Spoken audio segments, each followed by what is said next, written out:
Assalamualaikum warahmatullahi wabarakatuh. Selamat pagi anak-anak. Kembali lagi bersama saya untuk pembelajaran informatika kelas 8. Untuk hari ini kita akan belajar mengenai instruksi kondisional, algoritma, dan pemrograman. Tapi sebelum itu, kita akan mengulas kembali tentang pertemuan kemarin mengenai konsep dasar variabel. Terus apa itu tipe data dan apa itu nilai di dalam variabel. Nah, di sini saya akan memberikan beberapa video dari teman kalian terkait pembahasan tersebut. Mari kita perhatikan bersama-sama. Assalamualaikum warahmatullahi wabarakatuh. Nama saya Muhammad Ibnu Hidayat Pratama akan menjelaskan tentang apa itu variabel, apa itu tipe data, dan apa itu nilai di dalam variabel. Yang pertama, variabel. Variabel adalah lokasi penyimpanan dan terkait nama simbolis yang berisi beberapa kuantitas yang diketahui atau tidak diketahui informasi nilai. Nama variabel adalah cara biasa untuk referensi nilai yang disimpan. Pemisahan nama dan konten ini memungkinkan nama yang akan digunakan secara terpisah dari informasi tepat yang diwakilinya. Yang kedua, tipe data. Tipe data adalah klasifikasi data yang mengenalkan kompilator atau penerjemah bagaimana programmer bermaksud untuk menggunakan data. Sebagian besar bahasa pemrograman mendukung tipe data dasar akan bilangan integer, bilangan titik mengambang, karakter, dan boolean. Sebuah tipe data menyediakan sekumpulan nilai-nilai dari ekspresi, variabel, dan fungsi yang dapat mengambil nilai tersebut. Tipe data ini mendefinisikan operasi yang akan dilakukan pada data. Maksud dari data dan jurusan nilai dari tipe tersebut dapat disimpan. Yang terakhir adalah nilai.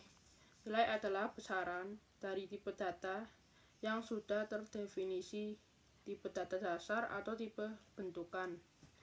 Untuk nilai sendiri dapat mempunyai dua bentukan. Yang pertama adalah konstanta dan yang kedua adalah variabel.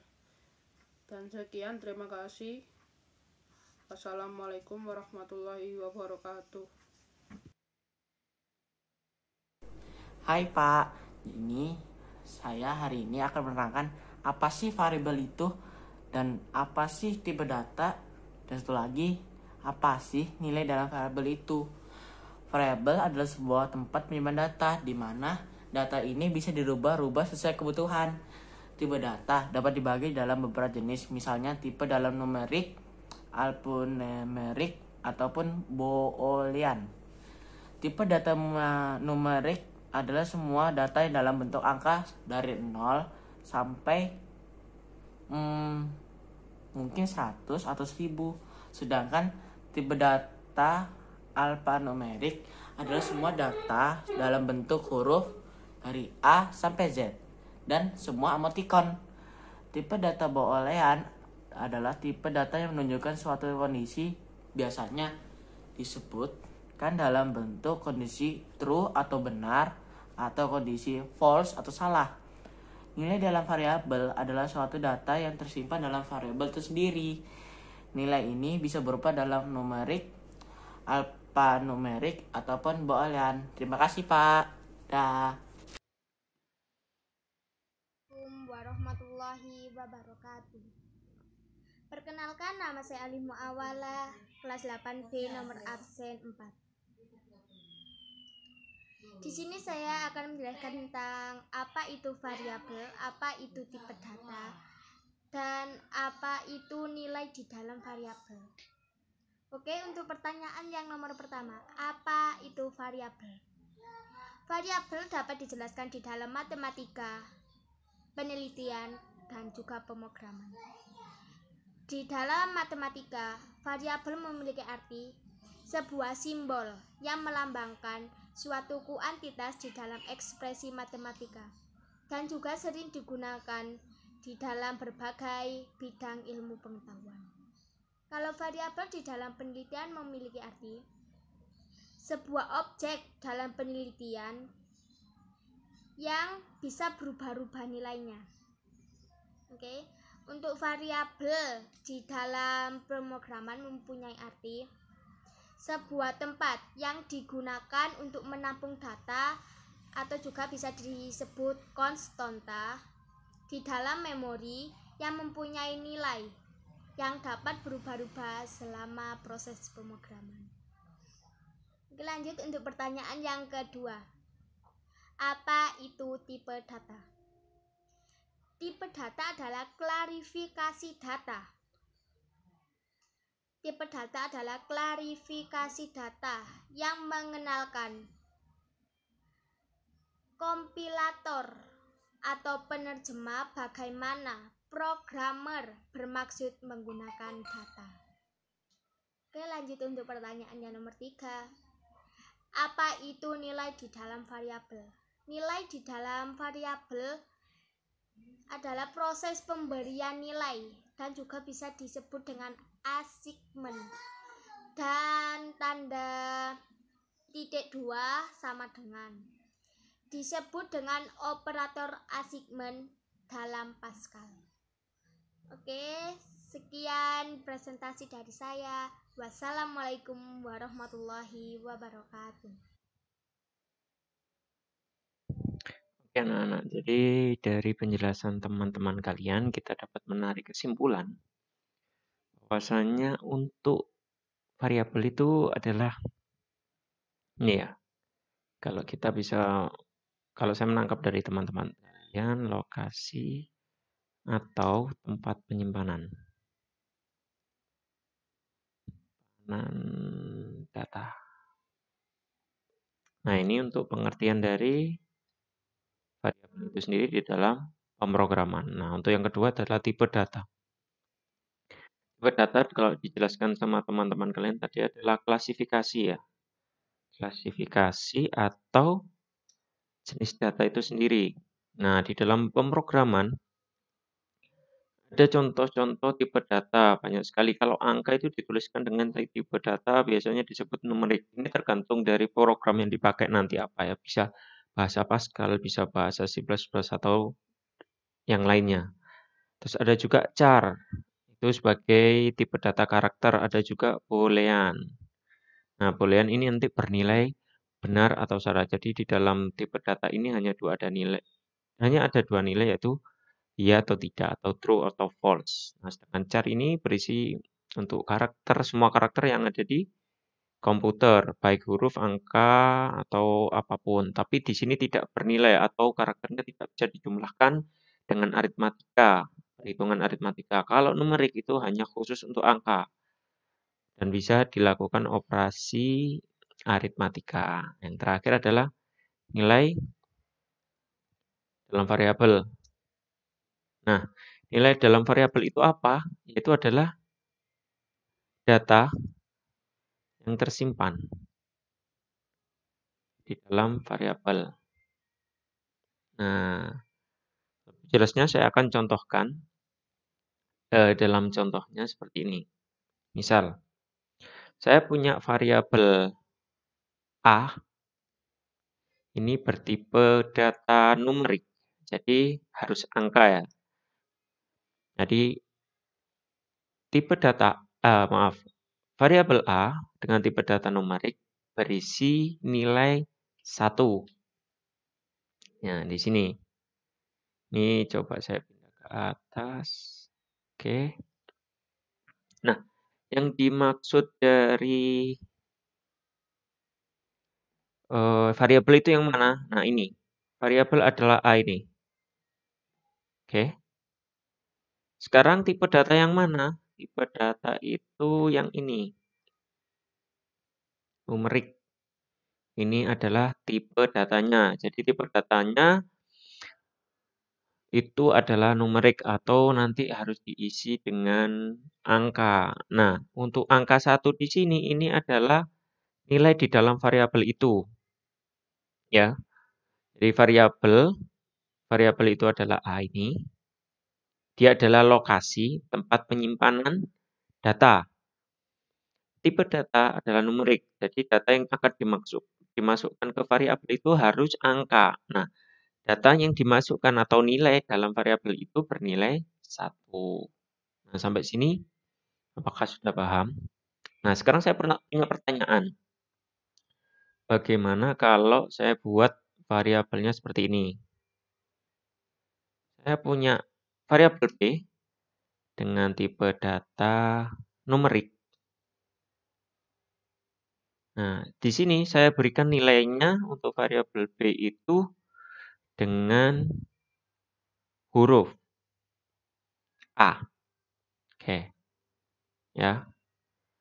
Jadi saya punya variabel B dengan tipe data numerik, saya berikan nilai A. Pertanyaannya, berapakah nilai dalam B kalau instruksinya seperti ini? Nah, kalau instruksinya seperti ini kan ada kesalahan di dalam penjelasan tipe data. Karena nilai di sini bukan numerik. Nilai di sini bersifat huruf ya.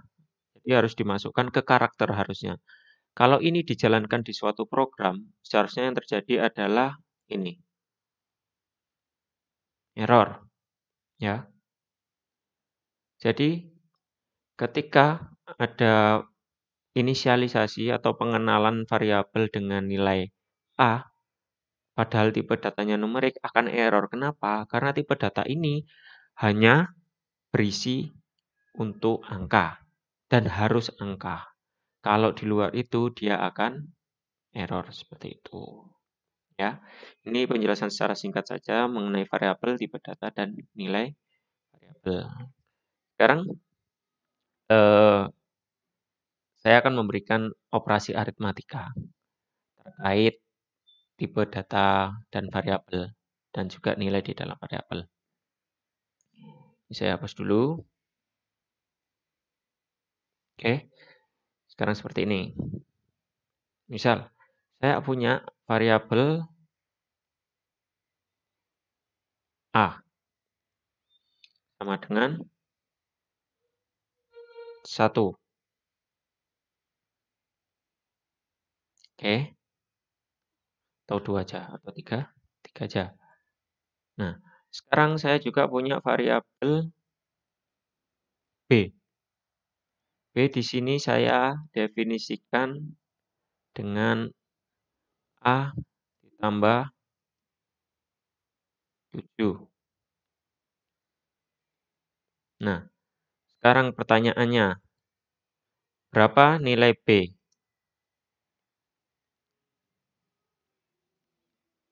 Kita anggap di sini saya definisikan bahwa variabel A dan B ini adalah variabel bertipe data numerik ya. Jadi operasi aritmatika bisa dilaksanakan atau dikerjakan. Nah, harusnya nilai B di sini bernilai 10. Bagaimana perhitungannya? Jadi kita menggunakan operasi aritmatika seperti di matematika ya. Jadi kalau penjelasannya, nih, A di sini bernilai 3. Oke. Untuk A di sini bernilai 3. A sama dengan 3. Jadi variabel A itu memiliki nilai 3. Kemudian di sini ada B. B sama dengan A tambah 3. Nah, variabel A tadi bernilai berapa? 3 ya. 3 tambah 7. Jadi, untuk B yang terakhir di sini, nilainya harusnya 10. Ya. Ini operasi aritmatika yang memanfaatkan variabel di dalam pemrograman. Jadi, A di sini bernilai 3. Seperti itu. Ini contoh. Nah, selanjutnya, kita akan masuk ke konsep penggunaan instruksi kondisional. Jadi di dalam pemrograman itu fungsi kondisional itu sangat sangat inti sekali digunakan terkait otomasi yang di pembelajaran kemarin. Jadi itu memanfaatkan dari pemrograman kondisional. Contoh saja seperti ini. Ini saya punya variabel A dengan tipe data numerik lagi sama dengan 2. Oke. Saya punya tipe data B sama dengan 3. Nah, di sini ada instruksi kondisional. Nah, instruksi kondisional itu bisa menggunakan jika maka. Ya, di dalam pemrograman itu ada if else. Itu salah satu contoh, tapi masih banyak yang lain. Ada switch case. Nanti kalian akan mengerti sambil dicoba membaca ke depan. Karena untuk saat ini saya akan menjelaskan tentang konsep dasarnya saja. Nah, ini saya berikan contoh jika maka ya. Jika A, nah jika variabel A bernilai 2, maka B bernilai 5. Terus saya akan bertanya, B sekarang nilainya berapa? Nah, instruksi kondisional ini bisa dijalankan dan melihat variabel yang ada di atasnya ya. Ini deklarasi variabel namanya. Kita coba membahasnya. Kita baca dari instruksi kondisionalnya ya. Jika A bernilai 2, maka B bernilai 5. Nah, di sini yang paling penting adalah di sini, jikanya ini. Ini kondisionalnya. Kita cek, apakah variabel di deklarasi ini bernilai 2? Nah, jika A bernilai 2 kan betul. Di sini kan A sama dengan 2 ya. Maka B bernilai 5. Jadi di sini B bernilai 5. Seperti itu. B tidak lagi ditulis B karena di sini sudah diinisialisasi atau dideklarasikan B bernilai 5. Beda lagi kalau saya punya kondisional seperti ini. Contoh. Jika saya ganti warna biru aja. Jika A bernilai 3, maka B bernilai 5. Oke. Sekarang saya tanya, B bernilai berapa? Nah, kita harus membaca dulu kondisional yang terjadi di sini. Jika A bernilai 3, nah kita lihat di sini. Pada saat pengisian variabel A, nilai yang ada adalah 2. Jadi, kondisi ini adalah kondisi salah ya. Makanya ini tidak dikerjakan. Nah, ketika ini salah, ketika kondisi ini salah, maka instruksi ini tidak akan dikerjakan. Jadi, kalau kita menuliskan B, sekarang B bernilai berapa? B akan bernilai 3. 3 dari mana? 3 di sini didapatkan dari deklarasi variabel di sini. Ya. Oke, ini. Nah, kita ambil yang ini. Karena kondisi di sini salah. Jadi pendeklarasian di sini tidak berjalan. Seperti itu ya. Ini contoh instruksi kondisional.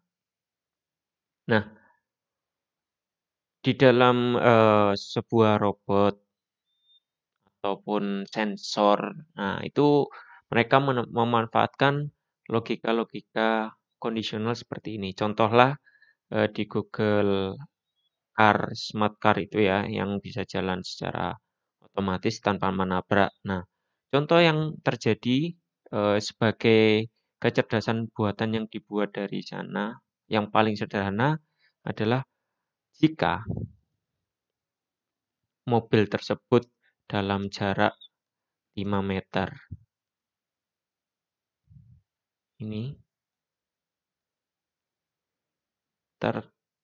lihat di sensor ada orang, maka mobil berhenti. Nah, ini adalah instruksi kecerdasan buatan, contoh sederhana yang ditanamkan di mobil Google yang bisa berjalan otomatis. Jadi, jika mobil itu dalam jarak 5 meter, di dalam sensornya terdapat orang berjalan atau ada orang berdiri, maka mobil itu berhenti secara otomatis. Nah, jika tidak, maka mobil itu akan terus berjalan. Nah, seperti itu contoh penggunaan instruksi kondisional di dalam sebuah pemrograman. Nah, sebelum kita memprogram sebuah robot, jadi kita harus mengerti dasar-dasarnya seperti ini.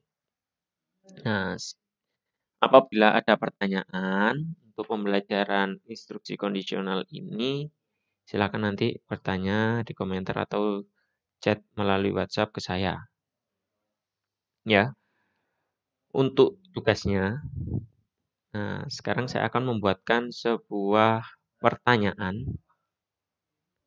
Silahkan nanti dijawab melalui Google Classroom-nya masing-masing ya. Oke.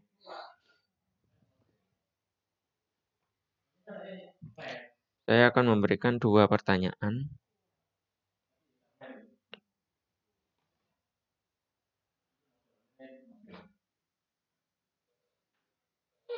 Nanti silahkan kalian menjawab untuk 2 pertanyaan ini. Untuk pertanyaan yang pertama, apabila A sama dengan 5, B sama dengan 20.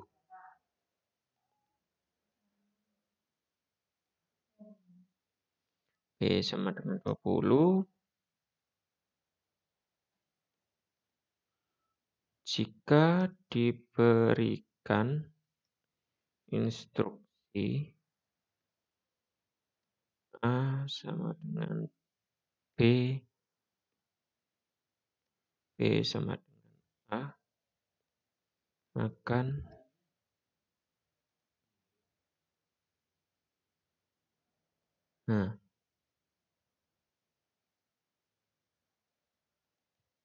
maka nilai A dan B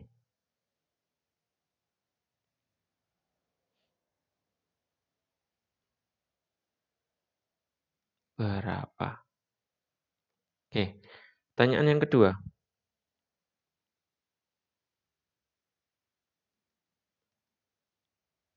B sama dengan 20.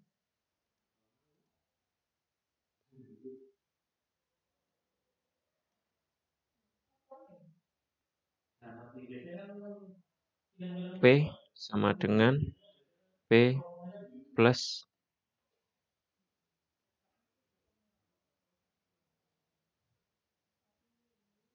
5. I sama dengan P. Nilai berapa nilai P dan I?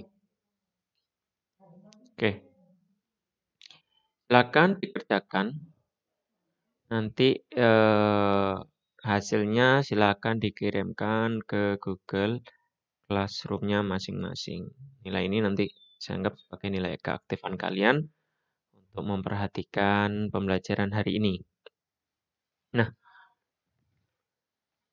saya juga mengingatkan karena nanti akhir September kalian sudah melaksanakan PTS. Insya Allah materi ini juga masuk ke dalamnya. Jadi ada 2 bab yang akan keluar, yaitu ada bab jaringan komputer dan algoritma pemrograman. Nah, sampai tahap kondisional ini nanti akan keluar ya. Jadi kalian rajin belajar. Untuk porsinya lebih banyak di jaringan komputer tapi. Jadi tetap untuk bab pertama harus dipelajari lagi. Untuk soalnya kebanyakan muncul di materi-materi saya sebelumnya. Oke, terima kasih atas perhatiannya. Untuk pembelajaran hari ini saya rasa cukup. Apabila nanti ada pertanyaan silahkan ditanyakan melalui Classroom atau WA saya, boleh. Saya tutup. Wassalamualaikum warahmatullahi wabarakatuh.